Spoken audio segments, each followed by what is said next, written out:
partagez, vous êtes très nombreux en train de nous suivre. Nous émettons à partir de la ville de Kinshasa, capitale de la République démocratique du Congo. Bienvenue à toutes et à tous. Vous êtes en train de suivre votre émission Duel. Duel, vous le savez, c'est une émission qui analyse des grands sujets d'actualité, justement pour vous aider, pour vous éclairer. On fait la lumière aujourd'hui autour d'un sujet aussi très important, un sujet très capital, un sujet d'actualité. C'est vrai, il est difficile de parler de soi-même, mais aujourd'hui, nous allons parler de nous. Qui sommes-nous? Nous sommes de la presse, nous allons parler du média. Et vous le savez, le monde entier a célébré le 3 mai dernier la journée mondiale de la liberté de la presse. Et c'est ce sujet qui a retenu notre attention. Nous allons en parler avec, évidemment, les différents invités ici, du haut de ce plateau. Nous avons comme ça M. Samuel Mimbou, il est journaliste, mais éditeur de l'Explorateur, du journal L'Explorateur. M. Samuel, bienvenue. C'est pour la première fois, mais je pense que ça ne sera pas la dernière. Merci beaucoup pour l'invitation. C'est ma première fois de participer à cette émission. En tout cas, je suis vraiment flatté. C'est une grande émission et des fois je le suis aussi à la maison. Et aujourd'hui, c'est mon tour. C'est votre tour. De donner aussi aux autres l'information concernant notre métier. Merci beaucoup. Merci beaucoup d'être venu. Et nous avons Maître Pascal Kitenge, il est avocat, maître, habitué de cette émission. Bienvenue. Merci. Merci, monsieur Jonsa. On va parler de la République, comme d'habitude. Effectivement, d'ailleurs, je suis vraiment content que nous sommes venus cet après-midi pour que nous puissions discuter sur la question de la liberté de presse. La liberté de presse. Effectivement, donc je sais que déjà les gens qui nous suivent à ce moment, ils vont vraiment écouter des choses intéressantes. Et surtout, c'est la République qui gagne. On y va comme ça, rapidement, on va entamer le sujet du jour. Quid de la liberté de la presse. On va essayer un peu d'analyser les avancées ou les reculs. Est-ce que la liberté au niveau de la RDC, de la presse, a évolué? Nous sommes reculés? Nous sommes à quel niveau? Parce que c'est très important d'en parler. Monsieur Samuel, je commence avec vous. Lorsqu'on parle de la liberté, que comprendre d'abord? Question de fixer d'abord l'opinion sur ce concept, liberté de la presse. Que comprendre de la liberté de la presse? La liberté de la presse va de pair avec la démocratie. Dans un pays démocrate, on sous-entend qu'il y a la liberté de la presse dedans. La liberté de la presse, c'est comme un thermomètre de la démocratie. De la démocratie dans un pays. Si un visiteur arrive en République démocratique du Congo, la première chose qu'il va constater que ce pays vraiment est démocrate, c'est la presse.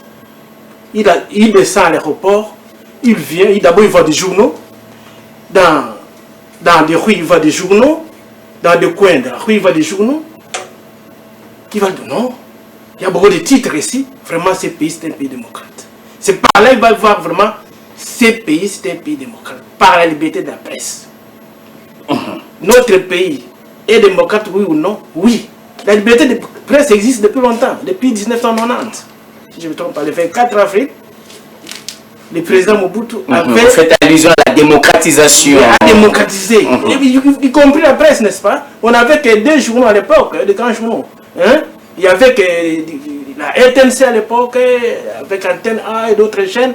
Et il n'y avait que 2 titres qui sont les plus connus, qui ne sont plus actuellement, Salom et Liman. Vous connaissez ça, n'est-ce pas? Mais après le 24 avril 1990, il y a beaucoup de titres qui ont vu le jour. Beaucoup de journaux. Beaucoup de journaux. C'est ça la liberté de la presse. Maintenant, actuellement, on a l'équilibre, on a avancé. C'est ce qu'on va analyser. Voilà. Très bien. Maître Patient, oui. vous êtes aussi d'avis que le pays, la République démocratique du Congo vit vraiment. La presse en RDC est une presse libre? Oui, effectivement. Je suis tout à fait d'accord avec mon estimé qui est en face de moi. Vous savez déjà que la RDC, c'est un pays démocratique, un pays qui est en face On a en face de nous plusieurs choses, plusieurs réalités. Et je parle de ces réalités, si nous parlons aujourd'hui en ce qui concerne de la liberté de presse, nous pouvons dire que la liberté de presse, elle est d'abord constitutionnelle. Elle est constitutionnelle. Elle est constitutionnelle. Il y a des dispositions plutôt qui sont dans la Constitution, je crois que c'est les articles 23, 24 de la Constitution. Et effectivement, qui prévoit d'abord la liberté d'expression, qui fait allusion à la liberté de presse.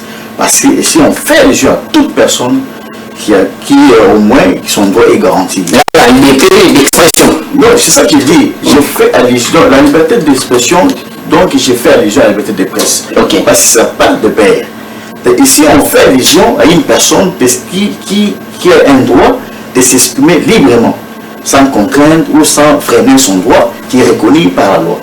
Et voilà pourquoi aujourd'hui nous parlons, à ce qui concerne d'abord de la liberté de presse, c'est que, comme je l'ai dit tout à l'heure, ça va de pair, dans le sens où que même un journaliste ou toute autre personne qui passe à la télé, qui veut au moins émettre un avis. Donc vous estimez que la République démocratique du Congo garantit cette liberté d'expression qui renvoie directement à la liberté de la presse. Exactement ce que je voulais un peu dire. Alors les éléments, M. Samuel, des éléments qui prouvent à suffisance qu'il y a la liberté de la presse. Est-ce que vous pouvez énumérer quelques éléments? Il y a la liberté de la presse pour le moment, oui, mais je ne peux pas dire qu'elle est totalement. La liberté de la presse à la République démocratique du Congo, elle est enchaînée. Elle a des couacs. Elle n'est pas vraiment comme on la souhaite qu'elle soit. C'est-à-dire, comment? Ça veut dire que la liberté de presse a beaucoup de contraintes actuellement, pour le moment. Pour le moment? Oui. Pour le moment, depuis ces 6 dernières années. Donc depuis 2019. Depuis 2019 jusqu'à aujourd'hui, la liberté de la presse est enchaînée. N'est pas totale. Elle est là. Il y a plusieurs titres. Elle était totale quand? Après la démocratisation? Avant 2019, avant 2018. Avant 2019, on avait la liberté de la presse, pas aussi totale, mais il y avait d'autres contraintes. Maintenant, si des contraintes, c'était aggravé encore par rapport. Est-ce que vous pouvez illustrer par des cas, par exemple? Bon. Aujourd'hui, on peut dire qu'on n'a pas l'assassinat des journalistes, par exemple. On n'a pas, par exemple, l'arrestation des journalistes intempestive. On n'a pas, par exemple, consacrage des maisons des médias, ou bien, etc. Mais quand même, il y a une autre pression, une autre obstaction que la presse fait face. Et là, sa liberté n'est pas totale. Maître Patient, vous êtes avocat. Vous avez aussi constaté cela, comme venu de dire M. Samuel Nimrou. Est-ce que vous avez aussi constaté que c'est vrai, il y a la liberté, mais elle n'est pas totale? Mais vous savez, je devais quand même préciser ici. Lorsque nous pouvons reculer un peu avant le régime actuel, il faudrait que les gens comprennent que la presse n'avait pas vraiment sa place comme aujourd'hui. C'est le premier élément. Le deuxième élément, aujourd'hui, nous pouvons parler de la liberté de la presse parce que nous voyons en partie ou en totalité? En totalité, à sa totalité. Pourquoi sa totalité? Vous avez suivi le président de l'AMB. Ok, le président du CESAC. Le président du CESAC, qui présentait avant cette émission. Je rappelle aux téléspectateurs que l'émission Duel était d'abord présentée par le président du CESAC, Christian Bosembe. Voilà. Aujourd'hui, tout le monde veut parler en des médias, en public ou soit dans les médias. Et c'est une attitude par laquelle auparavant ça n'existait pas. C'est parce qu'il y avait des frustrations, il y avait des arrestations en cascade. Il n'y avait aucun journaliste qui mettait des opinions dans les médias. Parce Parce qu'on craignait, si par exemple aujourd'hui je passe à la télé ou soit à la RTNC, à la RTGA, après l'émission, je vais soit être arrêté par le régime qui était en place. Mais aujourd'hui, nous vivons une autre réalité. Ici, nous parlons de la liberté de presse. Et nous devons aussi préciser ceci.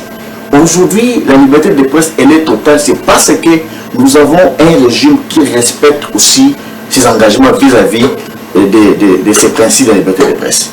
Aujourd'hui, nous avons des politiciens qui, au moins, qui violent certaines dispositions, mais au moins sont graciés par la courtoisie aussi, par le recadrement aussi de cette institution de ces sacs. On peut les interpeller. S'ils sont interpellés, je crois que vous ne verrez jamais dans les médias qu'on a arrêté un cadre d'un parti politique ou un journaliste parce qu'il a critiqué les pouvoirs en place. Mais vous voyez déjà que vous avez fait allusion, ça garantit, ça démontre que nous respectons cette liberté de presse. Très bien, voilà. Très bien. Pas de cas d'arrestation, vous l'avez reconnu, pas de cas d'intimidation. Ce sont des éléments qui prouvent à suffisance que la liberté de la presse en République démocratique du Congo, elle est garantie, M. Samia Mimou. Elle est garantie, mais pas totalement. Je reviens encore, elle est garantie bien sûr. Il y a des organes de presse, il y a des journalistes, mais la liberté n'est pas garantie totalement en ce sens qu'aujourd'hui, si on dit que les 5 dernières années, il n'y a pas eu de cas d'arrestation de journalistes, c'est faux. Si on dit que les 5 dernières années, il n'y a pas eu cas de saccage des médias, c'est faux. Il y a eu des cas d'arrestation des journalistes pour leurs opinions. Notamment dans la ville de Kinshasa ou dans les provinces. Vous avez eu les cas qui a soulevé les vagues et marées du monde entier, le cas de Stani Boujakera. Il est journaliste ou pas? Il a été arrêté ici, c'est pas le Congo. Il a été arrêté dans la mer, je pense, quelque part. Il a fait dans des cachots qu'on a parlé qu'on doit fermer les amers, mais il était là-bas. Il est parti dans la lumière. Et les organisations des médias ont lutté, qu'il soit jugé devant son juge naturel pour qu'il soit à Makala. Et les gens qui étaient à Makala, il a dénoncé encore à Makala. On a fait quelque chose. Ça, c'est le fils, il n'est pas journaliste. C'est le cas. Non. Tu as été à l'Équateur, tu as été à Lubumbashi, tu as été à Goma en Sud Kivu. Il y a des médias qui sont saccagés, il y a des journalistes qui sont en exil, il y a des journalistes qui sont arrêtés, bien sûr, pas seulement avec les régimes actuels, mais il y a des rebelles qui font n'importe quoi là-bas. Et dans les pouvoirs publics qui arrêtent, c'est le problème du président du CESAC. Et dans le Congo profond, en Lubumbashi, on arrête aussi un peu partout, dans l'Équateur, il y a des radios qui souffrent. Donc, la liberté de presse, on ne peut pas voir seulement ici à Kinshasa, non. Le Congo est trop grand. Et un peu partout dans l'Itouri, là-bas. Il y a des journalistes qu'on a été menacés, qui sont obligés de garder l'anonymat ou bien de vivre dans la clandestinité. Donc, la liberté de presse n'est pas totale. Alors, parce que dans les anciennes années, cette liberté-là qu'on chante aujourd'hui, que nous sommes dans la liberté progressive, dans les années 2019, l'État a dit qu'il va soutenir la presse, il va continuer avec la presse, il sera... Il a assisté le 3 mai 2019, ce que je connais, à Béatrice Hôtel, il avait dit qu'il va soutenir la presse et ainsi de suite. Oui, bien sûr, nous avons vu qu'en 2020, il a soutenu la fondation de la première dame, a soutenu l'Union nationale de la presse congolaise pour organiser son congrès de mandat, n'est-ce pas? Et en 2024, c'est le gouvernement qui va soutenir, par exemple, en 2022, je pense, bien 2021, l'État général de la presse. Après l'État général de la presse, oui, il a soutenu aussi le dernier congrès de Centre Nganda. Voilà, ce sont quand même quelques pas que le gouvernement est en train de faire pour soutenir la liberté de la presse. Mais dans la pratique, comment vous chantez la liberté, mais quelque part il y a des contraintes pour que cette liberté-là ne soit vraiment pas fonctionnelle. C'est ça le problème. Récemment, je pense que dans les années passées, la RDC a été classée à la 133e place sur les 180 pays au niveau concernant la liberté de la presse, et ce sont des sondages publiés par les Reporters sans frontières. Qu'est-ce qui peut expliquer cette attitude, M. Samuel? Ok. Avant d'être 133, 133e place, on était vers les 125. Mais comment on a rechuté sur la 133? Avant d'arriver à 125, parce qu'on était déjà à 180, 170, 180, donc vers les derniers. Mais l'actuel pouvoir, l'autre est venu en action en 2019, 2020, on a monté sur la 125. Mais pour le moment, je vous dis que nous sommes en rechute, jusqu'à 130. Est-ce que, lorsqu'on dit que maintenant c'est free, la liberté de la presse est là, est-ce qu'on a interrogé les organisations de défense de la liberté de presse qui luttent pour la liberté de presse pour dire que c'est libre? Nous avons des organisations qui luttent pour ça ici au Congo, qui représentent RSFC. Il y a votre travail, carrément. Non, c'est le travail vous faites des reportages sans contrainte. Vous avez accès à certaines sources d'information. Vous travaillez pour dire que l'accès à l'information pose un problème. L'accès à l'information, la sécurité des journalistes pose un problème au Congo. Sécurité sociale. Et l'autre cas, par exemple, les intimidations. Même si on ne vous arrête pas, mais tu es intimidé. Ça contraint aussi la liberté de la presse. Et la sécurité sociale des organes de presse, la viabilité des médias, pose un problème. Ça, c'est la liberté de presse. Bon, tous ces baromètres là, tous ces effets que j'ai cités là, si tout ça marche bien, là on peut dire que la liberté de presse est bonne au Congo, et pourquoi pas on peut être au-delà de 180 places, etc. Mais si on est à 130, ça montre qu'il n'y a que des couacs. Donc là, je peux me dire que la liberté de presse est totale. Non. Très bien. Maître Patient, la RDC a célébré le 3 mai dernier la journée internationale de la liberté des presses dans un contexte de crise, dans un contexte de conflit armé. Le chef de l'État l'a rappelé. Est-ce dans des contextes comme ça, la presse devrait adopter une attitude différemment des attitudes professionnelles? La presse devrait adopter une attitude particulière? Vous savez, ce n'est pas pour nous le chef de l'État s'était présenté lors de cette conférence régionale internationale plutôt. C'était célébré le 5 mai. Vous savez, lorsque vous verrez déjà la présence du président de la République dans cette conférence, ça démontre déjà que le chef de l'État soutient la liberté de presse, ou soutient les médias, ou soutient les journalistes, en toute sincérité. C'est le premier élément que beaucoup de gens ignorent. Deuxième élément, la question que moi je me pose, est-ce que des journalistes respectent d'abord la déontologie des journalistes? C'est la plus grande question qu'on doit se poser. Parce que si vous lisez la loi qui organise la CESAC, la loi de 2011, vous lisez la loi sur l'ordonnance plutôt du 13 je crois mars 2013 qui organise exactement qui organise l'UNPC. Cette loi prévoit des dispositions, et ces dispositions, moi je me pose des questions. Est-ce que les journalistes tiennent compte de ces dispositions plutôt qui sont énumérées? Vous estimez que les journalistes congolais, parfois...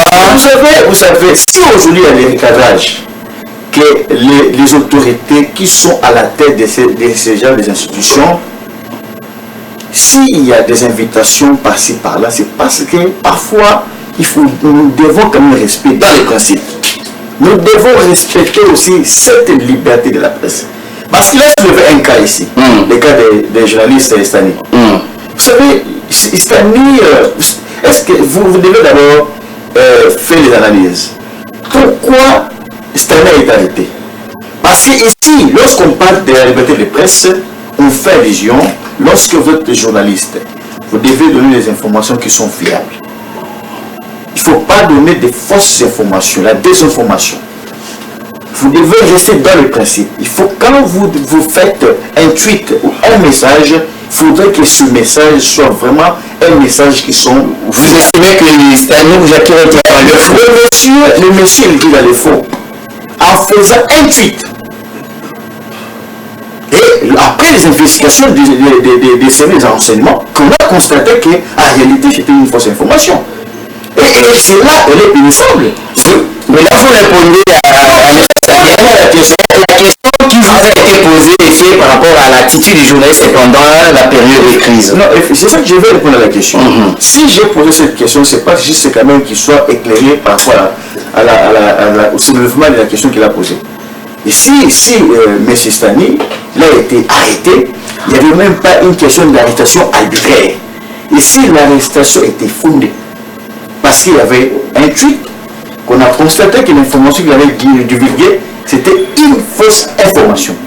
Voilà pourquoi il a été défait devant les autorités compétentes. Mais l'INPC a son tribunal des pairs, là où il peut juger aussi tous ces ratés-là, toutes ces déviations-là. Non, mais les gens doivent comprendre aujourd'hui. L'INPC a une compétence limitée. Il y a des matières par lesquelles, lorsque l'INPC se retrouve bloqué, et l'INPC a le devoir de transmettre les dossiers devant les instances judiciaires. Ou au cas contraire, les déférer devant le CESAC. Très bien. Alors, M. Samuel Mingou, vous êtes journaliste depuis très longtemps en République démocratique du Congo. Vous avez été aussi l'un des membres dans l'ancien cabinet au niveau de l'INPC. La RDC vit et dans un contexte tout à fait différent. Est-ce que le journaliste doit adopter une attitude aussi spécifique par rapport au contexte? Ou il va travailler comme il se faut, comme il se doit, parce qu'il reste dans cette liberté? Notre liberté est limitée parce que nous avons d'abord des contraintes au sein de l'INPC, parce que l'INPC elle-même n'est pas forte. En ce sens que l'État qui devait aider la presse à avancer ne fait rien. Organiser le congrès, bien. Organiser les états généraux, c'est bon. Mais c'est donner le moyen à ces médias de fonctionner.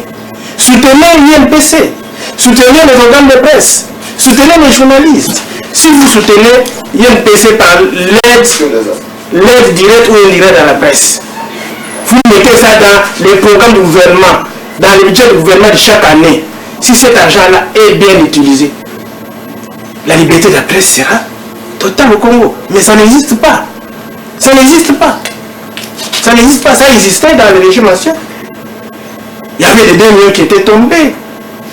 Je pense qu'avec Mosé Kabila, avec Sou Joseph aussi, c'est aide à la presse aussi, donc ça existait. Parce qu'un jour, j'avais posé la question chez M. Mende, quelque part, devant tous les professeurs des médias, où est l'aide à la presse? L'aide indirecte ou directe à la presse, ça va. M. Mende m'avait répondu que mais monsieur est ignorant de l'aide. Ça existe, et si toi tu ne sois pas, informe-toi. Ça montre qu'il y a des conflits qui passent au ministère prennent de l'aide directe ou indirecte à la presse. Tous les patrons des médias étaient là, les continuités étaient là. Moi, je vais vous poser cette question. Ça montre que ça a existé. Mais pour les 6 dernières années, l'aide à la presse va où? Pourquoi on ne met pas ça dans les budgets annuels du gouvernement? À l'époque, on n'avait pas de milliards, on n'était que 2 milliards de budget, mais il y avait l'aide à la presse. Mais maintenant, nous sommes de 20 milliards, 10 milliards. Pourquoi l'aide à la presse n'existe pas? Il a appauvri les médias. C'est ce régime qui a appauvri les médias. On a appauvri les médias. Le comportement non, c'est pas le comportement du journaliste. Le comportement du journaliste, ce n'est pas leur affaire. Dans un contexte, nous avons un tribunal de père. Nous avons un tribunal de père. Si un journaliste commet une faute, on doit l'inviter là-bas. Il va présenter ses moyens de défense. S'il a le tort de faire, on le radie, soit on l'exclut. C'est l'INPC qui fait ça. À part ça, nous avons. c'est-à-dire qu'il est limité. Non, à part ça, nous avons ce sac. À part ça, nous avons ce sac qui écoute. Et puis on peut la dire médias, soit on peut supprimer les médias. Il a ce pouvoir-là. n'est-ce pas? Comment le pouvoir peut être limité? Les avocats viennent là-bas pour assister leurs clients devant des unités de quoi? Dans notre tribunal de paix. Ils viennent plaider et puis on sort les résultats, hein? Soit notre confrère est sanctionné, soit suspendu, soit même exclu du métier. Comment limiter? Tandis que juger un journaliste, si c'est des fautes pénales, oui, là ça devient une autre chose. Là ça devient une autre chose. Des dédommagements ou quoi c'est ça. Mais devant l'éthique professionnelle, c'est la fête de l'MPC. Ce n'est pas ça qui peut dire au gouvernement que non, je ne vous donne pas les normes, pas cela, vous ne faites pas d'éthique et d'ontologie, je vais vous arrêter. Non. Non. Devant le gouvernement, la faute est partagée parce que lui ne fait pas son rôle comme papa de la nation pour aider la presse à bien fonctionner. Aujourd'hui, depuis que ce régime est arrivé, il y a combien de quotidiens qui apparaissent au Congo? Il n'y en a pas. Il y en a à peu près 3 ou 4. Par manque de moyens. Par manque de moyens. Il y a combien de hebdomadaires qui existent encore? Regardez les kiosques. Regardez. Tandis que je vous ai dit au début que le thermomètre de la démocratie, c'est la liberté de la presse. Comment on va voir quoi la presse ouvre? Dans les réseaux sociaux, là c'est les fake news. Mais c'est la presse qui est forte qui pourra corriger les fake news là que vous disiez dans les réseaux sociaux. Mais si la presse n'est pas forte, vous consommez des fake news dans les réseaux sociaux, dans les TikTok, etc. C'est ça, c'est pas la presse. Ce ne sont pas des journalistes. Ce sont n'importe qui peut quitter. Là, c'est pas un journaliste.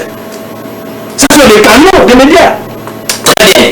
Alors, maître Patient, je pense que mesdames et messieurs, vous êtes en train de suivre cet entretien, toutes ces analyses, c'est pour qu'on arrange, c'est pour que les choses soient améliorées, afin que la RDC, la presse, les médias vivent en tant que tels, donc dans la liberté de son travail. Vous êtes avocat, maître Patient, vous avez suffisamment de connaissances par rapport aux différentes lois qui régissent la profession, le métier de journaliste. Mais M. Samuel parle des moyens. Il parle des moyens qui manquent à la presse. Et pour lui, cet élément fait que la presse ne soit pas libre. Qu'en dites-vous? Là, ça c'est faux. Je dis c'est faux. Mais tout à l'heure ici, il vient de dire, d'avouer que s'il y avait eu congrès, je crois qu'il y a eu congrès l'année passée, il y a une nouvelle équipe qu'on a mise en place au niveau de l'INPC. Mais la question qui doit se poser, d'où vient les soutiens financiers de cet événement de congrès qui a eu les journalistes? C'était le gouvernement qui a soutenu du début jusqu'à la fin. Mais il ne faut pas quand même venir ici aux médias, commencer à dire des choses qui n'honorent pas vraiment ce cadre professionnel. Nous devons au moins accepter les efforts fournis par le gouvernement. Je l'ai toujours dit. Vous savez, le pouvoir en place n'a pas d'intention de torturer ou soit de frustrer ou d'arrêter ou de poser des actes un peu de barbarie ou des actes, je ne sais pas. Le pouvoir en place n'a pas cette envie ou vous parlez des intentions. Mais ce que nous ne voulons pas, nous avons besoin juste de recadrer certaines choses. Vous savez, c'est la presse. Tout à l'heure, si nous avons dit que c'est le thermomètre, c'est l'image de la République, de la démocratie. Il faudrait que nous puissions avoir aussi des journalistes qui respectent aussi certaines prescriptions de la loi. Vous savez, aujourd'hui, je crois que l'année passée, jusqu'à nos jours, si vous lisez les tweets, vous lisez les informations, vous verrez que la CESAC fonctionne régulièrement.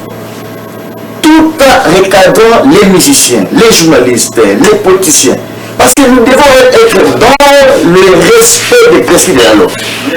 Et c'est ce que les gens confondent. Ils pensent qu'il y a des intimidations. Mais en réalité, vous savez qu'il y a des journalistes qui sont en train d'œuvrer dans ce pays. Mais si vous les posez la question de savoir, est-ce que vous avez mis la carte, vous avez votre carte de journaliste? Non, pas. Vous savez? Tout ça, ce sont des comportements. Parce qu'un bon journaliste, c'est celui d'abord qui vient à la télé pour divulguer les informations qui sont vraies. Parce qu'il ne faut pas donner des informations qui ne sont pas vraiment réelles. Et vous venez vanter les informations juste pour saluer plutôt l'image de la République. Et alors pourquoi nous, c'est que nous avons besoin. Le chef de l'État l'a toujours dit.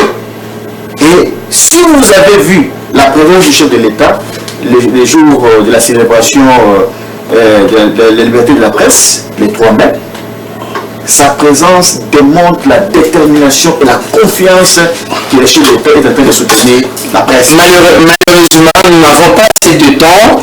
L'État nous fait quelques minutes. Parce que, vous voyez un peu, tu parles que nous n'avons pas de carte de presse. C'est depuis 2020 jusqu'au jour où on n'a pas de nouvelle carte de presse. Tout ça vient d'où? C'est le ministère.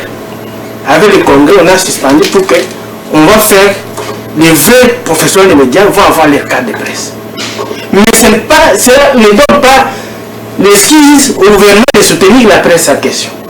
Soutenir, ce n'est pas organiser des congrès. Parce qu'il y a des organisations qui donnent aussi l'argent pour qu'on fasse des congrès, on fait aussi etc. Mais le gouvernement doit aller plus loin. Il ne doit pas se contenter parce que je vous soutiens dans l'organisation du journée d'interaction de presse ou bien dans l'organisation des congrès. Non. Il doit aller plus loin en soutenant les organes de presse là qui constituent l'INPC. C'est là où le gouvernement est en train de faillir. Même la journée d'interaction de la presse là, ce n'est pas le ministère qui doit organiser. C'est l'INPC qui doit organiser ça. Voyez un peu ça. Un accompagnement, ça se Non. C'est l'INPC qui doit organiser ça. Il ne peut pas être invité. C'est l'INPC, c'est la fête de la presse. Ce n'est pas la fête du ministère, ce n'est pas la fête du pouvoir faire la vérité de presse au nom des journalistes et inviter les journalistes. C'est la journée des journalistes. Et là-bas, je pense que ce jour-là, c'était le 3, les 5. Tu parlais de te présenter devant ton hôtel là, je suis venu pour la journée d'après, on va te faire entrer. Non, on va te chasser. On va te chasser. C'était pas la journée de la presse, c'était la journée des processus organisées pour parler au nom de la presse. Non. C'est l'affaire de l'INPC. Donc, l'INPC est organisé, d'habitude, les gens d'État assistent dans chaque journée de la liberté de paix depuis le pouvoir. Ce n'est pas le ministère qui organise ça, c'est le ministère qui organise avec ses partenaires. Je pense que nous allons y revenir parce qu'on doit prendre l'élément du journal, on doit y revenir. Il y a beaucoup de choses à dire par rapport à ces sujets, mais le temps nous est imparti. Nous sommes vraiment à la fin. Alors, on se donne rendez-vous dans le prochain numéro. On va revenir et pour dire des choses, parce que la liberté de la presse, comme on le dit ici, c'est vraiment le thermomètre là où on sent qu'il y a la démocratie. Merci Maître Patient d'être venu. Je sais que vous êtes resté dans votre soir.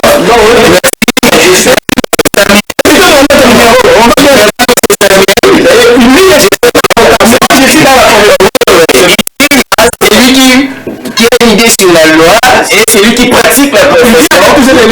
Le numéro prochain, je crois que on va y revenir. Ils doivent quand même. On va y revenir. Ils doivent quand même. Mais je reconnais ça. Ils doivent quand même féliciter le président du On va y revenir. On va y revenir. Le président du CESAC Ils doivent vraiment. et les institutions. En tout cas, il fait un travail énorme. Merci beaucoup David Matoumene, fils Ndouka, Liévé Katumba, 33 Chitenge, directeur et 2 Bondo. En tout cas, merci de votre collaboration. Je pense que on n'a pas mis fin à ce sujet. On y reviendra dans le prochain numéro. D'ici là, portez-vous bien et bon suite de programme sur la RTG Award. Au revoir.